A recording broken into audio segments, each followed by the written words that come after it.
बिस्मिल्लाहिर्रहमानिर्रहीम। अस्सलाम वालेकुम दोस्तों।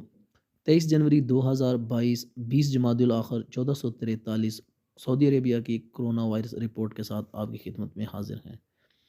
आज जो सऊदी अरेबिया में केस रिकॉर्ड हुए वो 4,535 हैं और टोटल जो केस हो चुके हैं वो 6,52,354 हैं।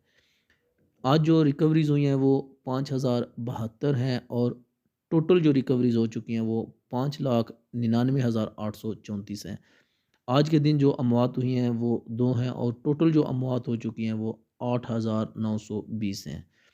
टोटल जो क्रिटिकल केसेस आज हुए हैं वो 655 हैं। तो दोस्तों उम्मीद करते हैं आज की इन्फॉर्मेटिव वीडियो आपको अच्छी लगी होगी। मज़ीद इस तरह की इन्फॉर्मेटिव वीडियो हासिल करने के लिए हमारे चैनल को सब्सक्राइब ज़रूर करें।